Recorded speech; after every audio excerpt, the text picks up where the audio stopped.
जय हिंद। आज के करंट अफेयर स्टार्ट करते हैं। करंट अफेयर जो स्टार्ट कर रहे हैं पुलवामा अटैक से, जो पहलगाम अटैक जो हुआ उसमें भारत के कैबिनेट में सीसीए जो मीटिंग हुई है उससे स्टार्ट कर रहे हैं। प्राइम मिनिस्टर ने सीसीएस जो मीटिंग हुई है चेयर किया है प्राइम मिनिस्टर नरेंद्र मोदी ने। सीसीएस जो है cabinet committee on security. Pahalgam attack में भारत के 28 हिंदू लोगों को मारा गया है, जिसके लिए ये इनिशिएटिव लिए गए हैं। और इस इनिशिएटिव में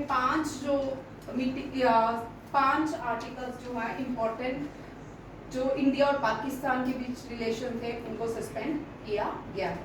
और ये मीटिंग प्राइम मिनिस्टर के रेजिडेंस, कभी कभी क्वेश्चन आता है प्राइम मिनिस्टर के रेजिडेंस का नाम क्या है? 7 लोक कल्याण मार्ग। क्या है? 7 लोक कल्याण मार्ग। और इस मीटिंग को चेयर किया है प्राइम मिनिस्टर नरेंद्र मोदी ने ऑन 23 अप्रैल। और इसको अटेंड किया है defence minister Rajnath Singh, home minister Amit Shah, external affair minister doctor S Jaishankar, national security adviser Ajit Doval.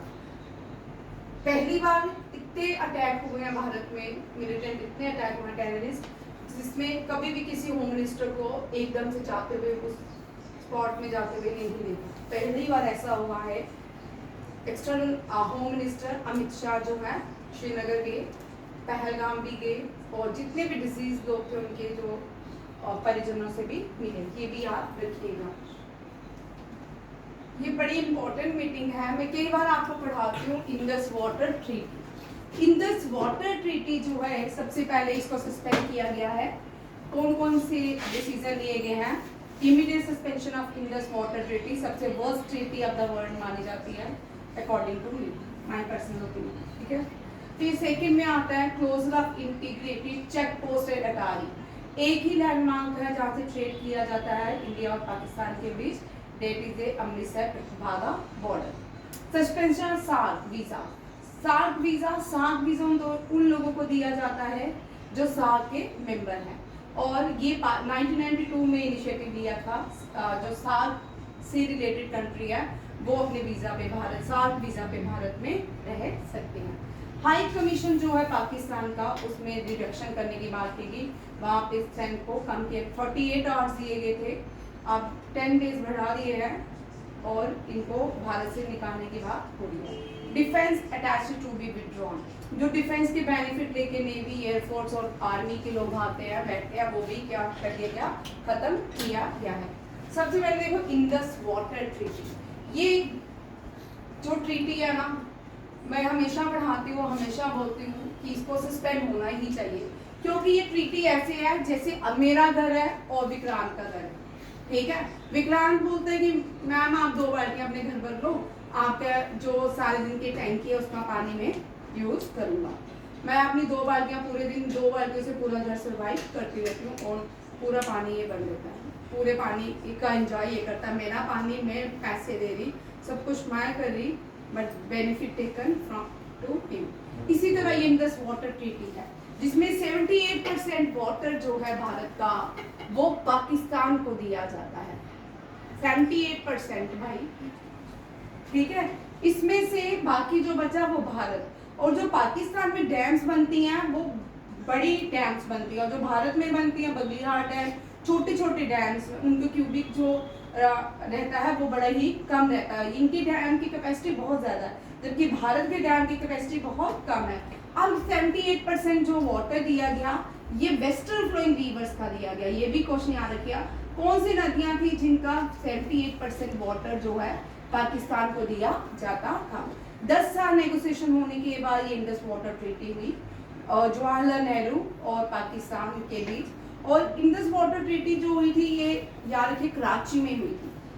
Sign इसके डिक्लेयर एग्रीमेंट जो हुआ था, साइन वो JL नेहरू ने किया था, कराची में किया था, और बीच में आर्बिट्रेटर था, उसको हम वर्ल्ड बैंक के नाम से जानते हैं। ठीक है। वर्ल्ड बैंक ने बीच का काम किया था। ये वेस्टर्न फ्लोइंग रिवर्स जो है इंडस भारत की मानसरोवर से बहती हैं। ठीक है। तिब्बत से इंडस, झेलम, और चेनाब, तीनों ही भारत की नदियां हैं जिनको क्या किया गया, वेस्टर्न फ्लोइंग रिवर्स का 78% वाटर जो है इंडस वाटर ट्रीटी में पाकिस्तान को दिया गया। अगर यही पानी हमारे लद्दाख में मिलता, ठीक है, क्योंकि ये ट्रांस हिमालय, इंडस जो है ट्रांस हिमालयन रिवर है, तो ये लेह में एंटर करने के बाद हिमालय के पीछे चले जाती है, गिलगित बल्तिस्तान से होके पाकिस्तान में एंटर करती है। तो इसका वाटर अगर हमारे ही लद्दाख में हम इसको यूज करते तो यहाँ पे बहुत बड़ा हम क्या बना सकते हैं, डैम बना सकते थे। भारत के बहुत सारे इंजीनियर यहाँ पे काम उनको मिल सकता था। भारत में अपनी JNK में अपनी बिजली होती, भारत की बहुत सारी इलेक्ट्रिसिटी जो है JNK से ली जाती। अब कल जो प्राइम मिनिस्टर ने बिहार से जो स्पीच दी है पूरे भारत को, हाँ पूरे वर्ल्ड को बोल सकते हैं, वहां पे प्राइम मिनिस्टर की स्पीच आप लोगों ने ध्यान से सुनी होगी, आपने ये देखा होगा प्राइम मिनिस्टर क्या रिवेंज वाली बात है। प्राइम मिनिस्टर ने एक टर्म यूज किया, कश्मीर से कन्याकुमारी नहीं, करगिल से कन्याकुमारी। वहां पे याद रखिएगा, पहले हम बोलते कश्मीर से कन्याकुमारी, क्योंकि लद्दाख जो था वो हमारा JN का ही पार्ट था। जब UT बना लद्दाख अलग हो गया। अब यहाँ पे याद रखिएगा करगिल टू कन्याकुमारी है, कश्मीर टू कन्याकुमारी नहीं है। ये बड़ा अच्छा इनिशिएटिव है क्योंकि करगिल भी भारत का ही पार्ट है, ये भी याद रखिएगा। जब भी कोई स्पीचेस आती है ना, उनको बड़ी ध्यान से सुनना होता है, खासकर वोकैबुलरी इंग्लिश के जो एग्जाम्स होते हैं ना, उनमें इन्हीं स्पीचेस से क्वेश्चन आते हैं। जो वोकैबुलरीज आपकी होती है ना, जो पार्लियामेंट में बोलते हैं, खासकर शशि थरूर हो गया, बहुत सारे इंडिया के ऐसे इन्फ्लुएंस लोग हैं जो वोकैबुलरी बड़ी अच्छी बोलते हैं, ठीक है, उन वोकैबुलरी से ही क्वेश्चन आते हैं। कल एक टर्म में सुन रही थी किसी टीवी चैनल में, उसने बड़ा अच्छा एक वर्ड बोला वोकैबुलरी का, है बिल्कुल ईजी था, मुझे टर्म भूल गया वो, और कल मैं आपको बताऊंगी। वो वोकैबुलरी यूज की जा सकती है। जब भी वोकैबुलरी करो, न्यूज़पेपर से लिखना शुरू करो, डिक्शनरी पढ़ो, वोकैबुलरी अपने आप उठ जाएगी। ये जो वेस्टर्न फ्लोइंग इंडस झेलम चेनाब है, हमने सारा पानी पाकिस्तान को दे दिया। और 2001 में भारत ने बगलीहाट डैम जो था, ये बगलीहाट, ये उठ के पाकिस्तानी उठ के चले जाते थे बार बार, कहाँ पे, UN में, वर्ल्ड बैंक के साथ। भारत जो हमारा पानी रोकने लगा है बगलियाहाट डैम में, ये तब बन रहा था ये इसका। फिर इसके बाद 2008 में जाके भारत ने क्या किया, तब प्राइम मिनिस्टर कौन थे, अटल बिहारी वाजपेयी। फिर यहाँ पे बड़े से नेगोशिएशन हुई, फिर भारत ने केस जीत लिया, ठीक, इसका हेड शायद सुषमा स्वराज को बनाया गया था। भारत ने केस जीत लिया और बगलीहाट डैम आज भारत का जो है ये रामबन डिस्ट्रिक्ट में आता है, याद रखिएगा, बगलीहाट डैम जो है रामबन डिस्ट्रिक्ट में आता है। अभी रिसेंटली CDS का पेपर हुआ, उसमें भी डैम को पूछा गया, वो था Salal project dam. Salal project dam जो है वो भी JNK में ही है और वो चेनाब नदी के ऊपर है। और JNK में सबसे पहला जो डैम बनाया गया था वो सलाल प्रोजेक्ट है चेनाब नदी के ऊपर, बट उसकी भी कैपेसिटी कोई ज़्यादा नहीं है। जो रेटल हाइड्रो डैम बन रहा है किश्तवाड़ में, वो सबसे बड़ा डैम बना। अगर हम अपना पानी रोक लेंगे, इससे भी बड़े बड़े डैम बनाएंगे भारत में, इससे भी ज़्यादा इलेक्ट्रिसिटी भारत अपनी खुद की बनाएगा। तो अभी भारत ने चेनाब का पानी जो है रोक दिया। झेलम जो है पूरी श्रीनगर सिटी में बहती है, ठीक है। झेलम याद रखिएगा कहाँ से ओरिजिनेट होती, कोई बताएगा, कश्मीर से ही होती है। हाँ, वेरीनाग, काजीकुंड के पास है वेरीनाग, वहीं से होती है, ठीक है। और इंडस जो है इंडस ब्रह्मपुत्र, ये दोनों ही नदियां तिब्बत मानसरोवर से ओरिजिनेट होती हैं। और ये तिब्बत जो है, जिसको लाशा कहा जाता है, फॉरबिडन सिटी, क्योंकि ये पहले जैसे POK पाकिस्तान का पार्ट है, वैसे ये तिब्बत वाला पार्ट भी भारत का ही है यहाँ से। और ये इंडस जो है ट्रांस हिमालयन रिवर है, जो हम जिसका पानी सारा पाकिस्तान लेता है। और जैसे हम कुछ करते हैं, यहाँ पे कोई भी डैम बनाते हैं, पाकिस्तान इनिशिएटिव लेता है और क्या करता है कि हमें डैम नहीं बनाने देता है। 2023 में इंडिया ने वर्ल्ड बैंक 23 में शायद एक पटिशन फाइल की थी है। इंडिया चाहता है कि हम रिवोक करें किसको, इंडस वाटर ट्रीटी को। जब इंडस वाटर ट्रीटी हुई तब भारत के पास पॉपुलेशन कम थी, अब भारत के पास खुद की इतनी डबल, दुनिया का सबसे बड़ा पॉपुलेटेड देश है, जिसकी वजह से भारत यही वो करना चाहता है। और ये सबसे पीस ट्रीटी है, फनी ट्रीटी थी एक तरह की, क्या मजाक उड़ाते होंगे। खुद कनाडा, खुद अमेरिका, खुद मैक्सिको अपने अपने देशों का 1 इंच पानी नहीं देते दूसरे कंट्रीज को। यहाँ तो हमारे प्राइम मिनिस्टर में 78% वाटर जो है पाकिस्तान को मिली। अब ये ईस्टर्न फ्लोइंग रिवर का जो ट्रीटी हुई, उसमें कहा कि 10 साल तक भारत अपना पानी इन रिवर्स का पाकिस्तान को देगा। जब उड़ी वॉर हुई तब से ही भारत ने ये जो ईस्टर्न रिवर्स हैं, तब से ही यहाँ भारत ने डैम बनाना शुरू कर दिया हुआ है और यहाँ पे पानी नहीं देना पाकिस्तान को। तब से ही ये उड़ी वॉर के बाद यहाँ पे इनिशिएटिव लिया गया है। और ये नदियाँ कौन सी हैं? पंजाब की है रावी, सतलुज, और कौन सी है? ब्यास। ये 3 नदियां जो हैं, इनका पानी भी अब भारत ने उड़ी के बाद, आफ्टर उड़ी अटैक, इसका पानी भी रोक लिया गया था। ये भी याद कि अभी यहाँ पे डैम बन रहा है, इसका पानी वैसे भी पाकिस्तान बहुत कम है, क्योंकि इसके साथ एग्रीमेंट है 10 साल तक आपका वाटर जाएगा। यहाँ पे पाकिस्तान की जो इकोनॉमिक, वो 80% इन नदियों पे बैठती है, इंडस, झेलम और चिनाब में। और यहाँ पे पहले जब पीओके 2014 से पहले पूरे का पूरा चाइना ने ऑक्युपाइड कर लिया था पाकिस्तान, ऑक्युपाइड कश्मीर में, अपने वहाँ पे इंफ्रास्ट्रक्चर, डैम्स, बहुत सारी चीजें बना रहा था। जब इंडिया 2014 के बाद इंडिया ने जब पीओके की तरफ जब अपनी स्ट्रेंथन दिखाई, तब चाइना ने भी बहुत सारी अपनी जो है चीजें, क्योंकि भारत ने बोलना शुरू कर दिया था कि पीओके भारत का हिस्सा है। किसका हिस्सा है? भारत का हिस्सा। ओरिजिनली ये देश जो है, कश्मीर खरीदा किसने था बताओ? कश्मीर JNK महाराजा हरि सिंह ने, किसने? हरि सिंह ने, महाराजा हरि सिंह ने ब्रिटिशर से खरीदा था 75,000 रुपीज में। और उसके बाद ब्रिटिशर्स को उसने गिलगित बल्तिस्तान 100 साल के लिए लीज पे दिया था। वो गिलगित बल्तिस्तान भारत का ही हिस्सा है, वो लीज पे दिया था महाराजा ने। उसके बाद जब यहाँ पे शेख अब्दुल्ला आए, तो उन्होंने महाराजा को उठाया, बॉम्बे फेंक दिया, जेल कर दी उनको, ठीक है। उसके बाद हमारी डेमोग्राफी, जो जितनी भी हमारी ग्राफी थी, सारी ही बदल ली JNK में। वो अब आप सब इंटेलिजेंट हो, सब पढ़ना जानते। तो इस तरह ये सारा भारत जो है, कश्मीर जिसका ओरिजिनेट कश्यप ऋषि ने किया था, यहाँ पे हिंदू ही रहते थे।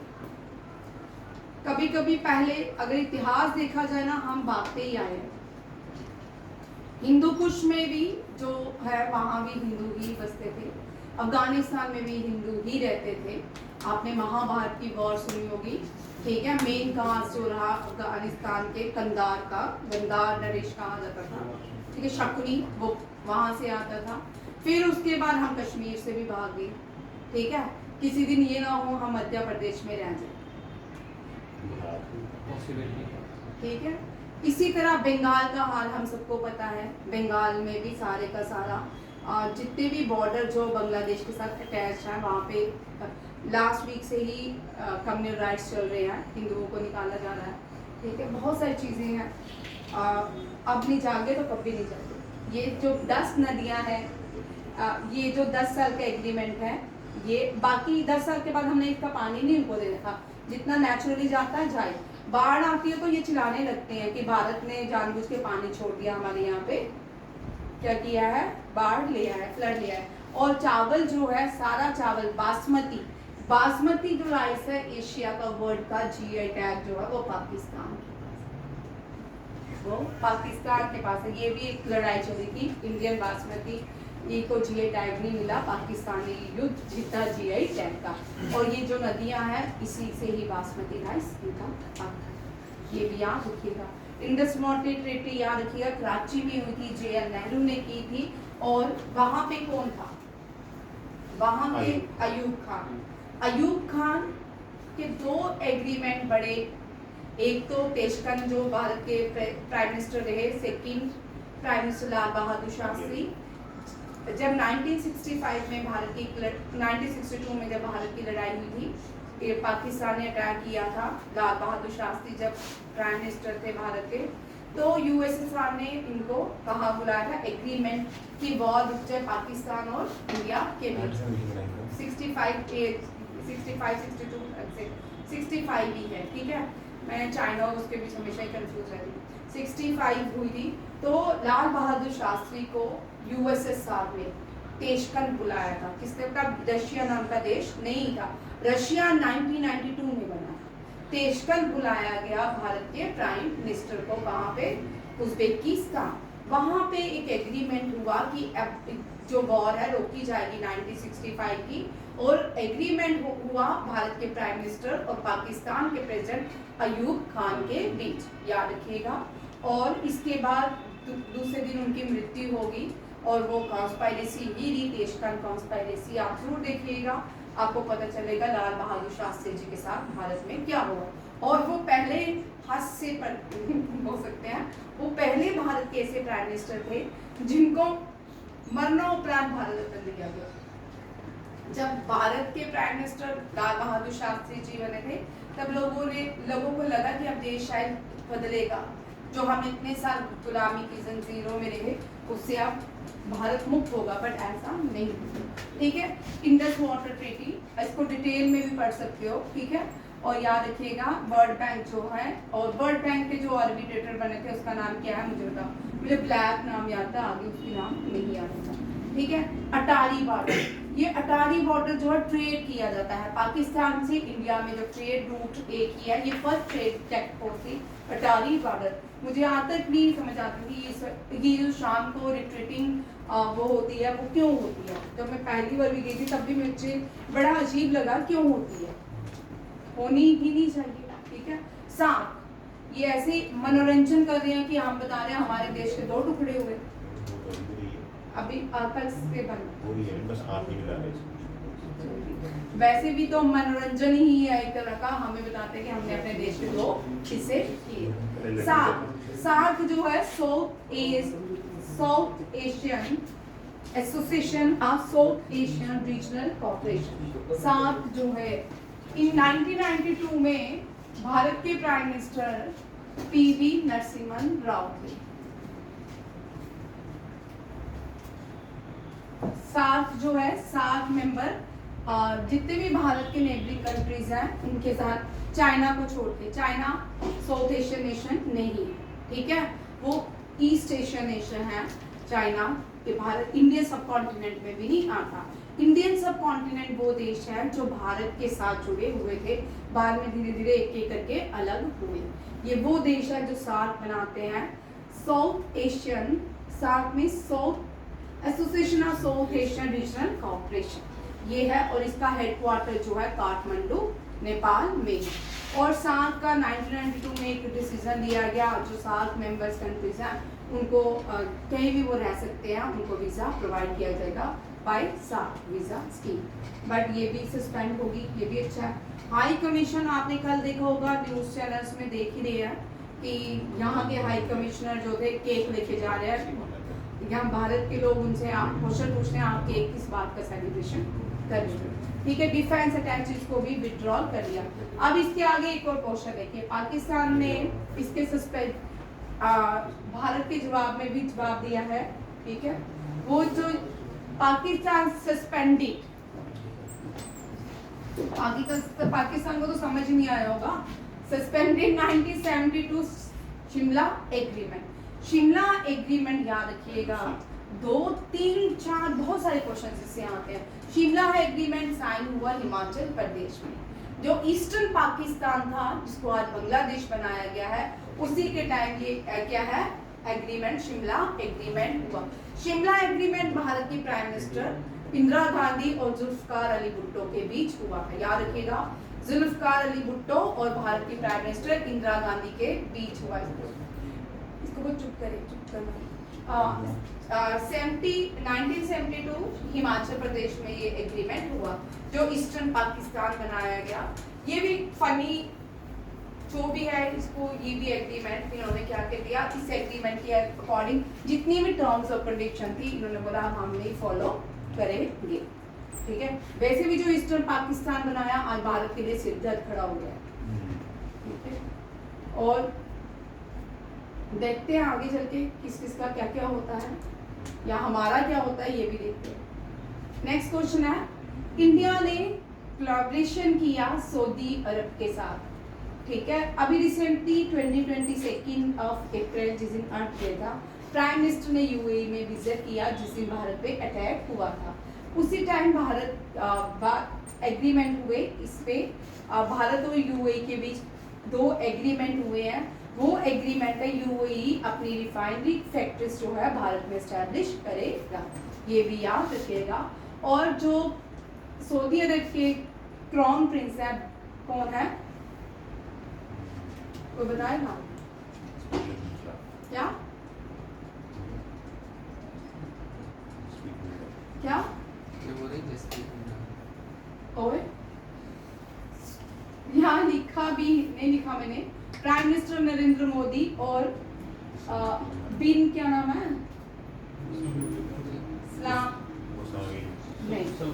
सलमान बिन, ठीक है, सलमान, हाँ, मोहम्मद सलमान बिन, याद रखिएगा, वो जो है उनके बीच एग्रीमेंट किया गया है।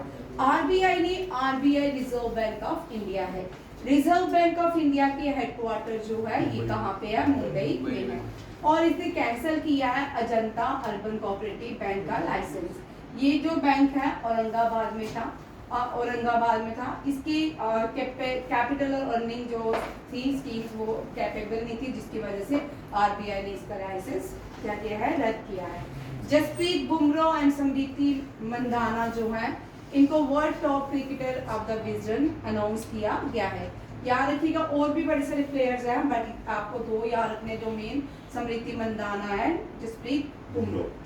सिमरनप्रीत कौर, ये आईएसएसएफ में इसने, हमने उस दिन पढ़ा था, एक क्वेश्चन किया था, अभी ये चल रही है आईएसएफ पीरू लीमा में चल रही है इनकी चैंपियनशिप। और इसमें जो भारत की कौन है, सिमरनप्रीत कौर, जो जिसने सिल्वर जीता है 25 पिस्टल में। इससे पहले भारत ने ब्रॉन्ज लाया है, ठीक है। रिसेंटली पोप, ठीक है, पोप जो है ये अब कैथोलिक चर्च के सबसे बड़े पादरी होते हैं, उनको पोप कहा जाता है। पोप फ्रांसिस, और जिनका अभी कल, आज शायद वो होना है 25 को, हाँ आज ही होना है, इनकी आज अंतिम विदाई है, क्रीमेशन होगा। और इंडिया ने भी मॉर्निंग मीन्स दुख व्यक्त किया है, याद रखिएगा।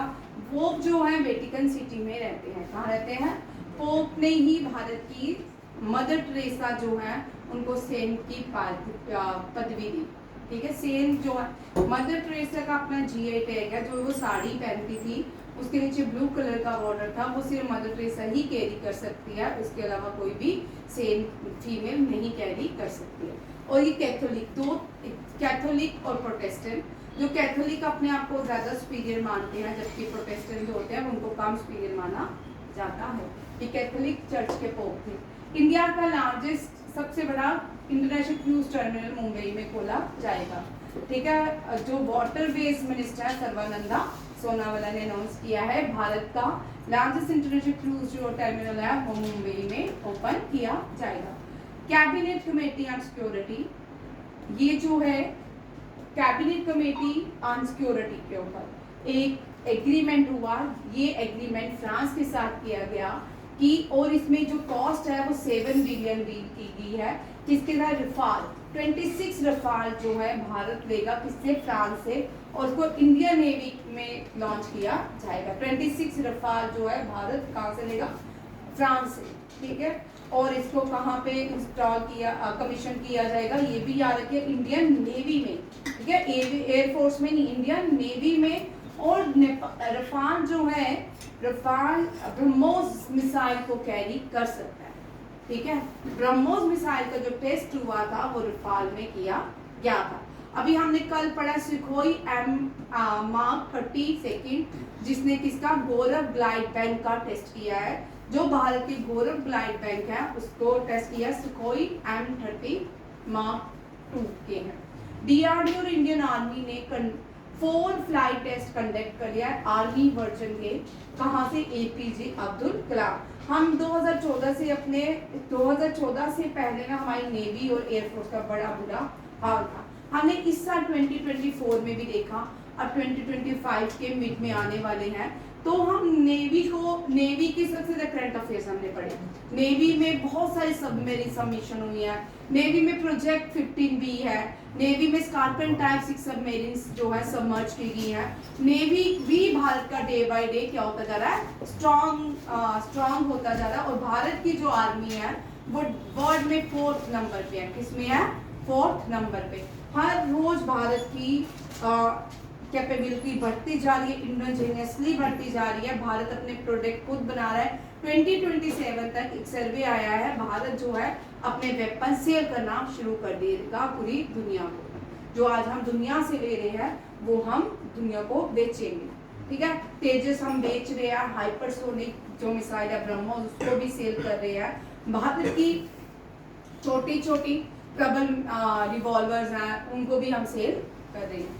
और 6th एडिशन था इंडिया और उज्बेकिस्तान का मिलिट्री एक्सरसाइज, ये ऑन मिलिट्री बेस पे किया गया। दस्तलिक जो है ये उज्बेकिस्तान और भारत के साथ एक्सरसाइज की जाती है, ये भी याद रखिएगा। नेक्स्ट, ये 10 क्वेश्चन 1 लाइनर थे। आज हमने ये क्वेश्चन वापिस रखिएगा आंखें।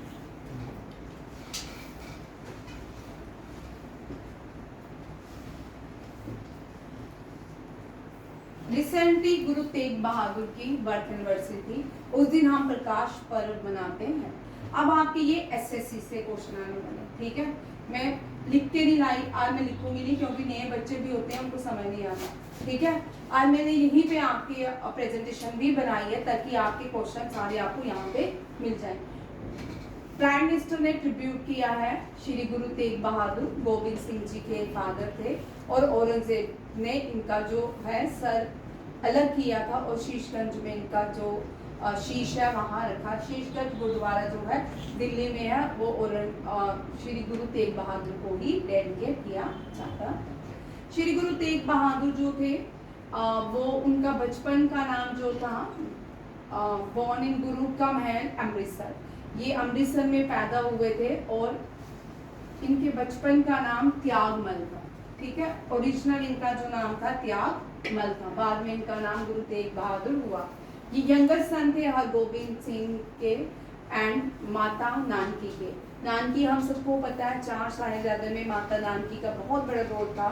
जिनके 2 साहिबजादे थे वो माता नानकी के पास से बाद में वो भी शहीद हो गए थे, ठीक है। He was given the name Tyagmal at birth. Guru Tegh Bahadur ji was executed by Mughal emperor Aurangzeb in 1675 because he refused to convert to Islam, sorry, ये रिफ्यूज किया इन्होंने इस्लाम को अडॉप्ट करने में और इनका शीश अलग कर दिया। 10 गुरु हैं, ये भी क्वेश्चन आता है, ये हर एग्जाम में क्वेश्चन आता है। ये मैंने यहाँ पे लिखे हैं और आप लोग ये 10 के 10 गुरु और उनके अचीवमेंट सारी की सारी याद कर लिया। सबसे पहले गुरु नानक देव, बॉर्न इन तलवंडी पाकिस्तान, जिसको आज हम ननकाना साहिब कहते हैं, और ये फाउंडर हैं सिखिज्म के, ठीक है। और इन्होंने सबसे बड़ी किचन जो आज भी इनका लंगर है, वंड चक, इन्होंने 5 इनके शब्द थे, उनमें से एक शब्द है वंड चक, और वो आज भी चल रहा है। लंगर जो है वो दुनिया की सबसे बड़ी किचन जो है वो कौन सी है? Golden temple. हाँ, गोल्डन फिलहाल चल दोनों साउथ इंडिया में जगन्नाथपुरी है, तो नॉर्थ इंडिया में भी। चलो इसको मैं पहले देखूंगी फिर पढ़ाऊंगी, ठीक है। जो अभी गोल्डन टेम्पल जो है वो अर्जुन देव ने बनाया था। अमृतसर सिटी जो है स्पिरिचुअल सिटी ऑफ सिखिज्म कहा जाता है, और इसको गुरु रामदास जी ने बनाई थी। और अमृतसर एयरपोर्ट भी जो है वो भी गुरु रामदास जी के नाम है। और गोल्डन टेम्पल किसने बनाया था? अर्जुन देव जी ने ही क्या किया था? गुरु ग्रंथ साहिब को कंपाइल किया था अर्जुन देव ने। गुरुमुखी लिखी थी हरगोबिंद सिंह जी ने। आप देखिए एक एक करके। गुरु नानक देव जी की जो बहन थी उसका नाम ननकाना था, और ननकानी था, और ननकानी के नाम पे ही ननकाना साहिब जो आज पाकिस्तान के सिंध में है उन्हीं के नाम पे है, ठीक है। गुरु अंगद देव जी दूसरे गुरु हुए, इन्होंने गुरु अंगद देव जी ने इंट्रोड्यूस की थी गुरुमुखी, और कंपाइल भी की थी। इसी गुरुमुखी के अंदर कबीर के दोहे भी ऐड किए गए हैं। और गुरु अमरदास जी, ये इन्होंने स्ट्रेंथन किया, सिख कम्युनिटी को और मजबूत बनाया, ठीक है। और इन्होंने मांझी सेंट पेरिस नाम के 2 इंस्टीट्यूशन एस्टैब्लिश किए। गुरु रामदास जी जो है इन्होंने अमृतसर सिटी फाउंडेड की और आज एक स्पिरिचुअल कैपिटल है सिखिज्म की। श्री अर्जुन देव जी गुरु ग्रंथ साहिब का कंपाइल किया इन्होंने, और Sikh holy book in the Harmandir Sahib, इसको कहाँ रखा गया, हरमिंदर साहिब में। हरमिंदर साहिब जो गोल्डन टेम्पल को कहा जाता है। गुरु हरगोबिंद सिंह जी, इन्होंने मिलिट्री ट्रेनिंग इंट्रोड्यूस की।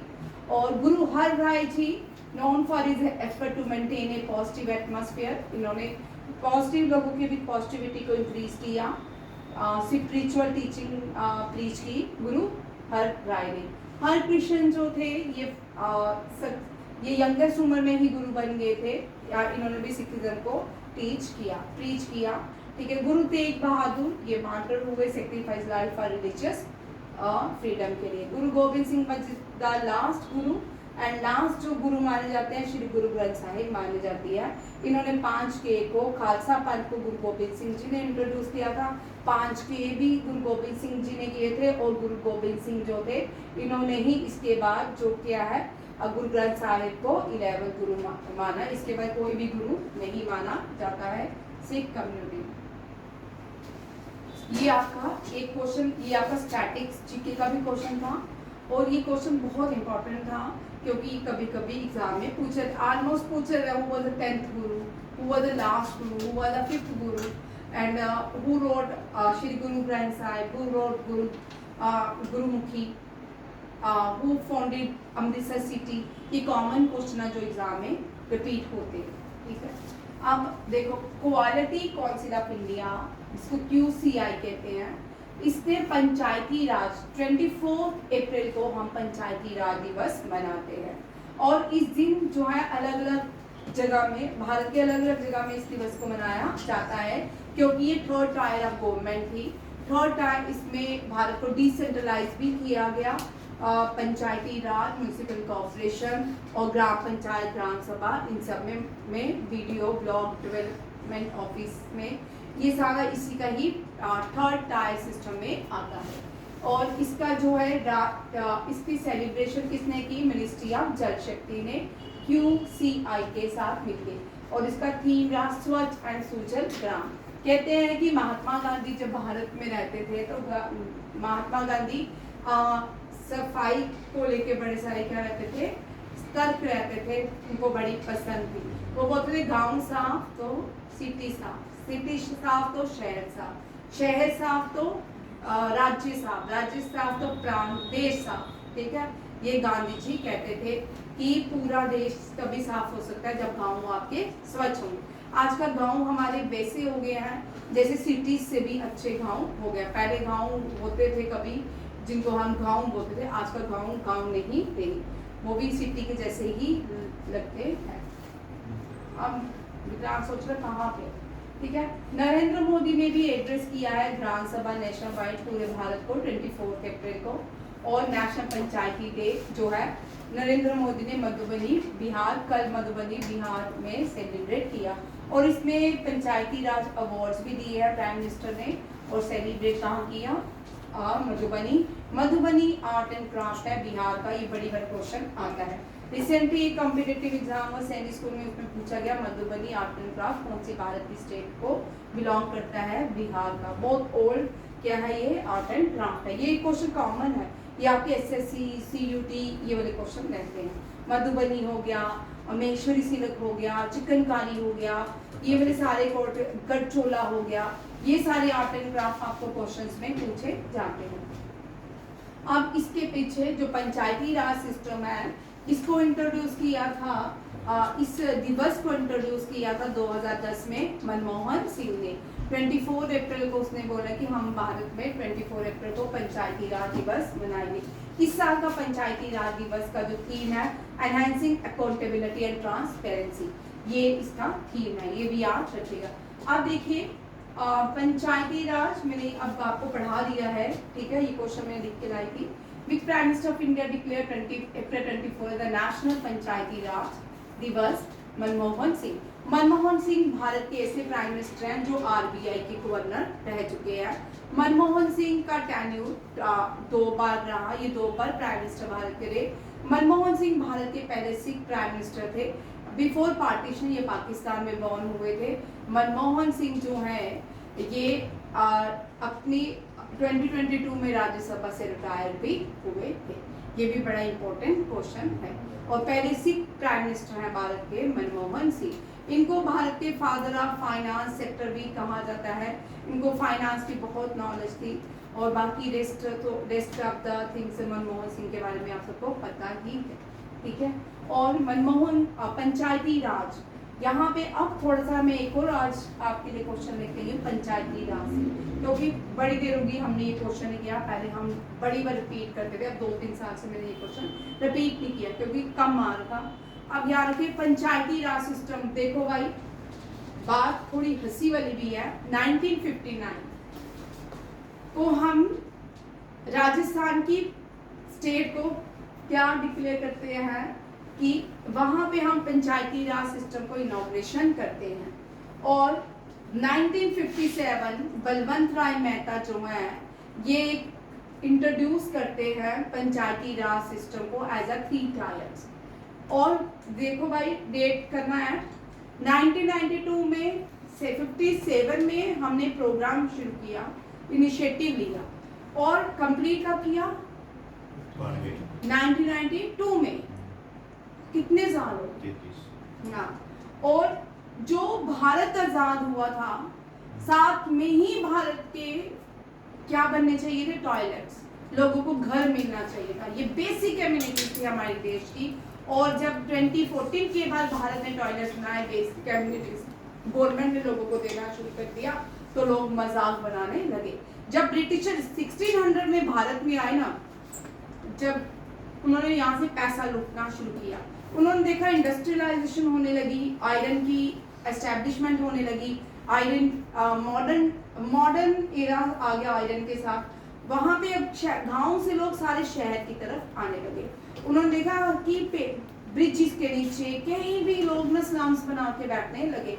उन्होंने क्या किया, सबसे पहले वहाँ के लोगों के लिए टॉयलेट्स, पार्क्स और शेल्टर बनाना शुरू किया।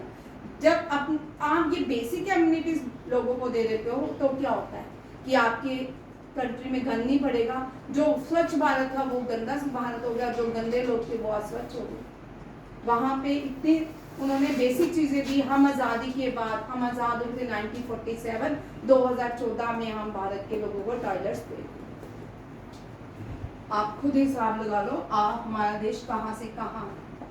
जो ब्रिटिशर्स ने भारत में आकर स्वच्छता देख ली, वहाँ पे उन्होंने सबसे पहले टॉयलेट बनाना शुरू किए, फिर इंस बनाना शुरू किए, क्योंकि बाहर से रूरल से अर्बन लोग आ रहे थे, सेटलमेंट हो रही थी।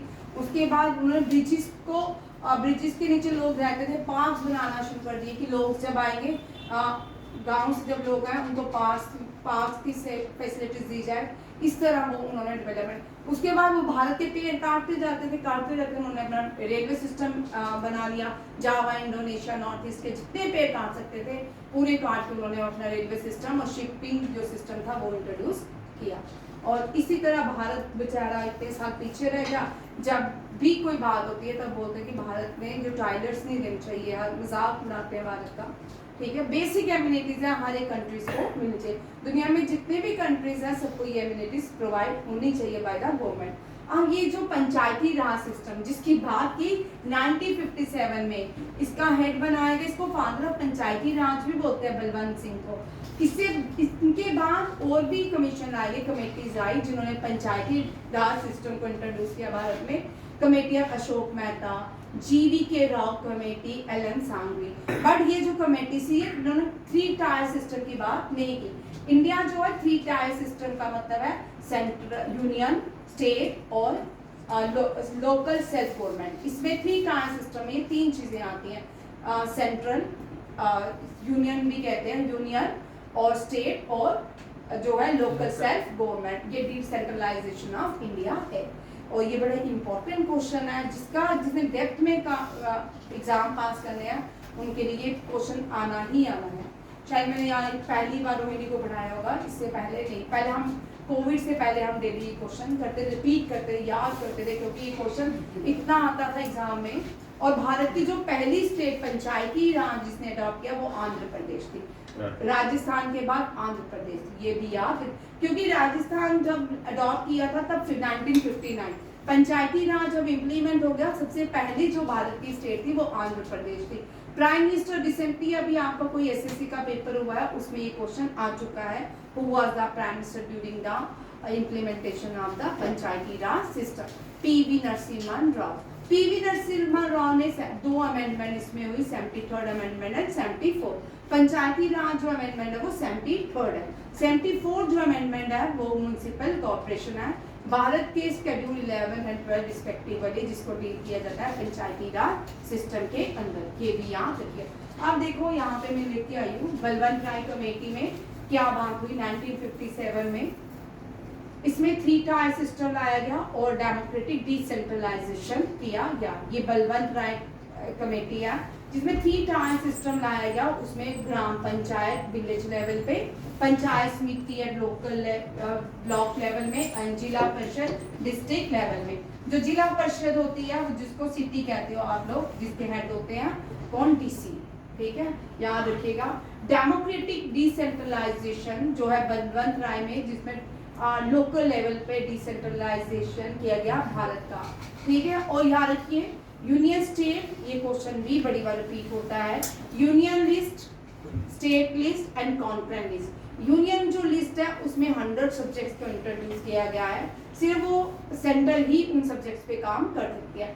भारत में फेडरल सिस्टम है, स्टेट अपना काम खुद करती है, उसमें किसी की भी इंटरफेरेंस नहीं होती है। और जो सेंटर है, स्टेट है, स्टेट के पास 56 या 65 काम रहते हैं।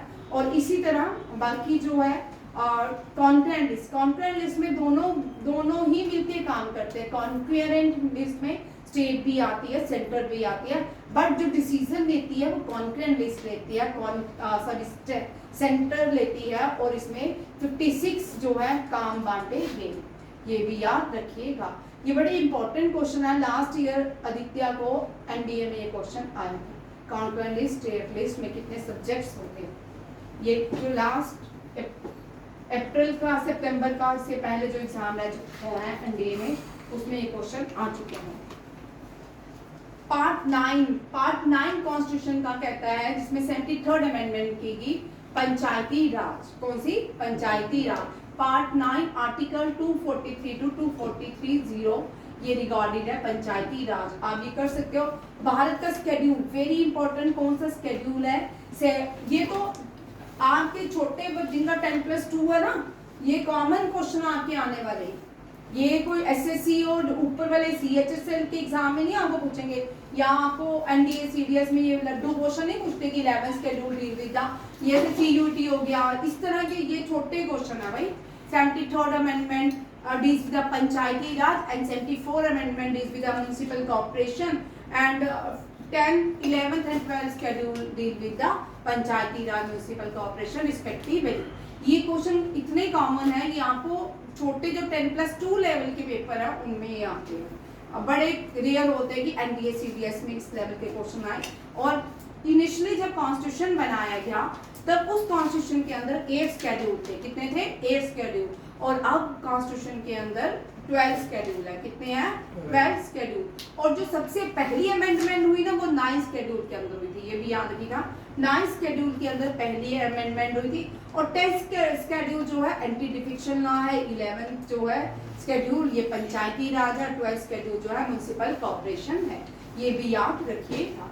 और 7th शेड्यूल स्टेट और सेंट्रल रिलेशन की बात करता है। 8th शेड्यूल जो है वो भारत की language 22 language as official language of India उसकी बात करता है।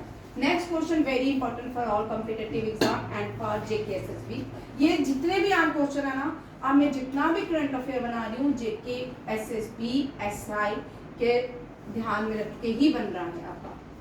ठीक है, हो सकता है आपको 50-50 क्वेश्चन आए, जैसे सिलेबस में है वैसा नहीं आए, हो सकता है। ठीक है, ये सीयूटी जिसके भी जेके एसएसबी एग्जाम देने हैं वो इस हिसाब से अब करंट अफेयर है। सेंटर के तो चल ही रहा है, ये एसएससी का तो चल रहा है, बट जेके एसएसबी वाले बच्चे इन सबको क्वेश्चंस में ऐड करेंगे।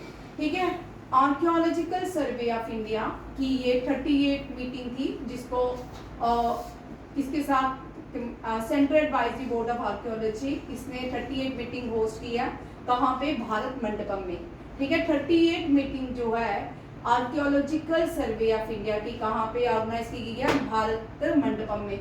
भारत मंडपम याद रखिएगा, जो नए बच्चे हैं वो सुन ले। भारत मंडपम जो है 2023 बनाया गया था। भारत ने पहली बार G20 की समिट की थी 2023 में। जब कंप्लीट करना था, जब 2023 में भारत ने G20 ऑर्गेनाइजेशन समिट की, उसको फेयरवेल जो देनी थी, वो उसके लिए एक बिल्डिंग बनाएगी, that is a Bharat Mandapam. ये भारत मंडपम बनाया गया G20 के फेयरवेल के लिए। ये न्यू दिल्ली में है। अब बहुत सारे भारत के यहाँ पे काम होते हैं, बड़ी सारी ऑर्गेनाइजेशन कॉन्फ्रेंसेस होती हैं भारत मंडपम। भारत मंडपम में इंडिया सबसे बड़ी नटराज की मूर्ति इसके एंट्रेंस में लगाई गई है। नटराज जो है लॉर्ड शिवा को रिप्रेजेंट करते हैं। Dancing form of Lord Shiva की है नटराज, याद रखेगा। और उनका जो स्टैचू है सबसे बड़ा, वो भारत मंडपम में भारत में इंस्टॉल किया गया है।